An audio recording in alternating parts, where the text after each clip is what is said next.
Olá, pessoal, bem-vindos de volta aos comentários sobre The Last of Us.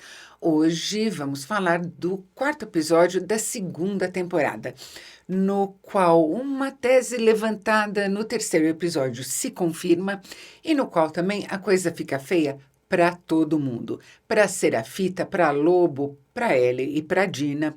Antes de mais nada, eu vou reforçar aquele aviso de sempre. Este vídeo tem spoilers. Eu achei uma sacada muito interessante mostrar o início da formação dos lobos a partir daquela conversa que está acontecendo num transporte da Fedra com vários soldados. Lá, um deles está contando um caos sobre um tal de Greenberg, um sujeito brucutu que confundiu disseminação com espalhar sêmen. As coisas interessantes que emergem daí. A primeira delas, nessa cena típica de filme de guerra americano, a gente, obviamente, então fica sabendo que a Fedra está se comportando como qualquer força militar superior a todos os outros. É um estado policial que ela instalou. Eles chamam os cidadãos de eleitores em tom de zombaria, porque todos os direitos deles foram retirados, inclusive o direito ao voto. E fica muito claro também que essa é uma força que está em desconexão com a população. E a coisa ganha imediatamente outra tonalidade quando o caminhão para diante de um grupo de pessoas aparentemente desarmadas que vem se aproximando.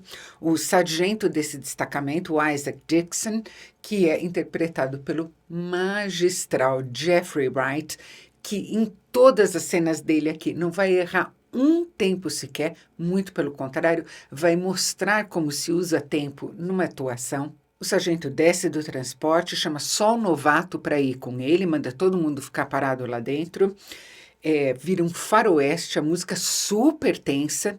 Ele de frente para a líder desse grupo, a Hanrahan, que é interpretada pela muito impressionante Alana Ubach, que foi a mãe da Cassie e da Lexi em Euphoria. Na verdade, tem dezenas de créditos no currículo dela. Ela é uma atriz muito requisitada para papéis de personagem, como se chama. E eu estou achando que cada um deles vai sacar a arma e vamos ter aquele duelo ao pôr do sol. Nada disso. Tudo isso está acontecendo em 2018, 11 anos antes do presente de The Last of Us, que está em 2029.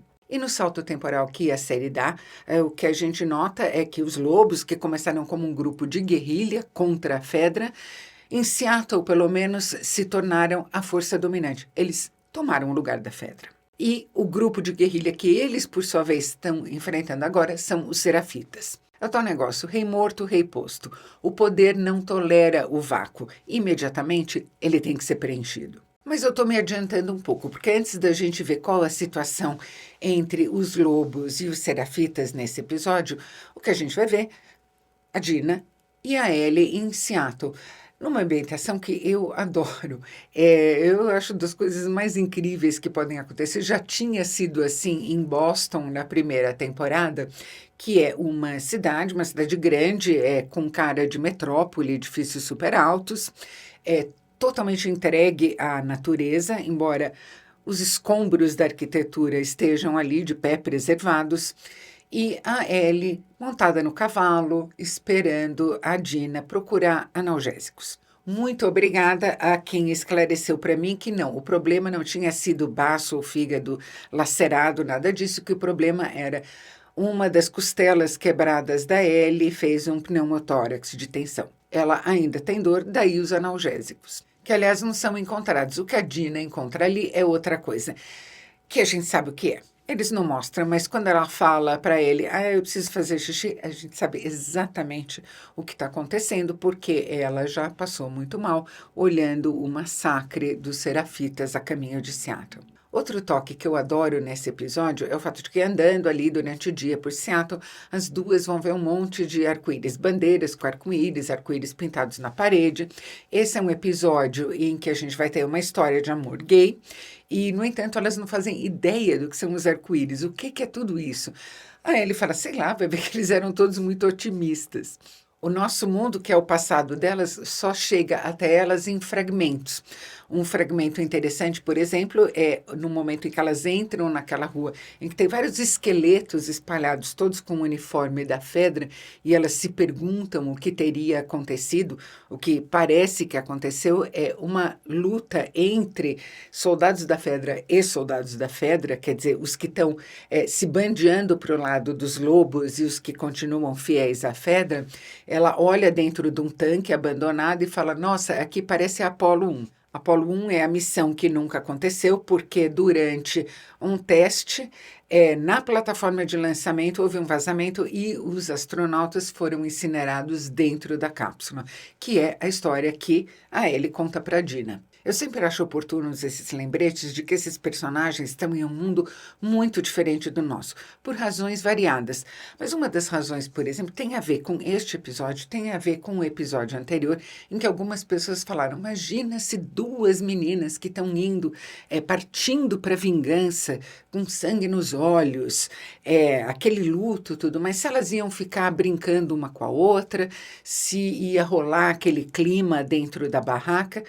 Pessoal, quando vocês estão com uma preocupação que não vai se resolver logo, uma dívida, uma doença em família, um problema no emprego, vocês ficam exatamente com a mesma cara e no mesmo estado de espírito todas as 24 horas do dia, dia após dia? É óbvio que não. Seja o que for que está atormentando a gente continua atravessando estados de espírito diversos.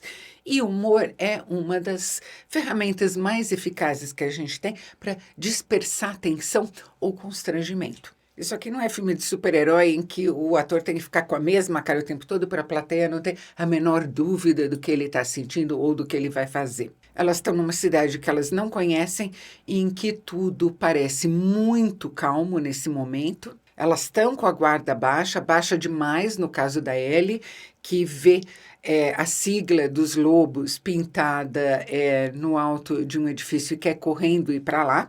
A Dina tem que mostrar para ela ponto por ponto, porque essa não é uma boa ideia. E elas estão se distraindo e curtindo, elas estão descobrindo um lugar novo.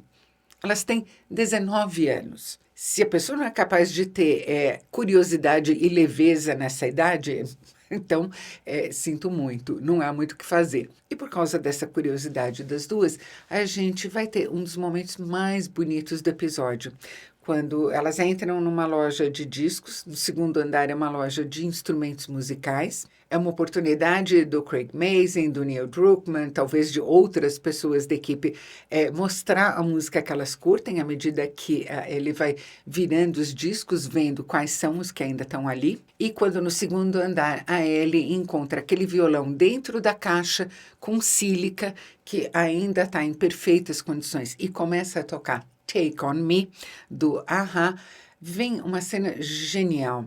Primeiro porque ela canta muito bonitinho. A Bella Ramsey pode não ter muita voz, em alguns momentos a afinação pode falhar, mas é tão autêntica a cena, é tão verdadeiramente alguém tocando violão para si mesma. E daí também para a Dina, quando a Dina chega e senta no chão na frente dela e a luz do dia está vindo por trás da Ellie, a Dina está muito comovida ouvindo, porque as duas estão pensando no Joel nesse momento. A Dina está se apaixonando de verdade pela Ellie, tá?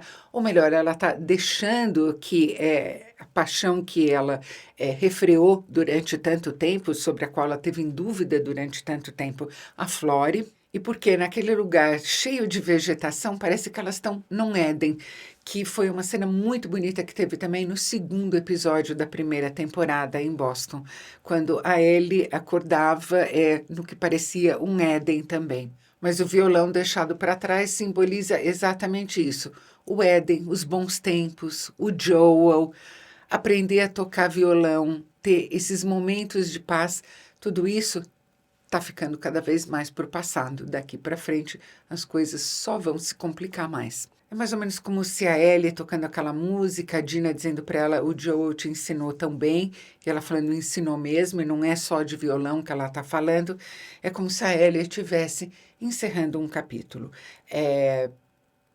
se prontificando a seguir adiante, ainda que esse adiante contenha a vingança que ela planeja. E nada pode deixar mais claro que o lance agora é outro do que o corte seco para o Isaac, agora em 2029, acendendo uma boca de um fogão industrial, aquela chama enorme, eu super nervosa que ele está gastando gás à toa, não deve ter gás tão à vontade mais. Pois é, eu me preocupo com essas coisas. E ele falando com alguém que a gente não vê, não sabe quem é, sobre como ele era um cara tímido, não sabia conversar com as garotas, então ele cozinhava para elas, isso ele fazia bem. E aí é a primeira vez em que dão um contraplano e a gente vê que tem um Serafita nu, já muito torturado, coberto de sangue no chão, que ele vai queimar com essa frigideira em brasa. E a partir daí vai haver muitas alusões geopolíticas no episódio. A Guerra do Vietnã, Oriente Médio, Guerra do Iraque. O diálogo entre o Isaac e o Serafita, por exemplo, lógico, fala de uma situação que há décadas persiste sem que ninguém saiba mais quem está revidando e quem está atacando. O que é revide, o que é ataque. Mas a parte qualquer assunto mais tópico que esse diálogo possa lembrar a gente, ele vem falar de uma verdade universal. O fato de que superioridade militar não necessariamente significa conseguir vitória numa guerra. O Isaac diz, a gente tem armas automáticas, tem hospitais, vocês têm espingarda, arco e flecha, superstição, como que você acha que vocês vão ganhar da gente? O que o Serafita diz a seguir tem a ver exatamente com a situação que a gente viu com o Isaac no início do episódio. Ele diz, volta e meia tem gente desertando dos lobos para se juntar aos serafitas, mas você não vê serafitas desertando para se juntar aos lobos. E a próxima coisa que o Serafita faz é de uma eloquência impecável. Ele estende a mão para que o Isaac o torture de novo.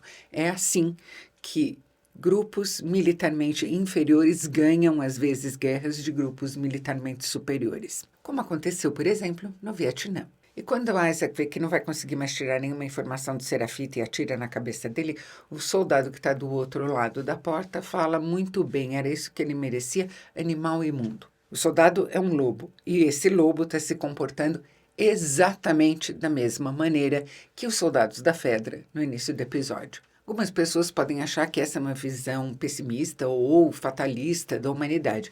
Eu acho que ela é uma visão realista, bem na medida. E em mais uma prova de que não se deve subestimar um adversário porque ele está em inferioridade militar, no momento em que, na sequência seguinte, a Ellie e a Dina entram naquele prédio, pela janela que está quebrada, a primeira coisa que elas veem é um soldado dos lobos com o peito crivado de flechas.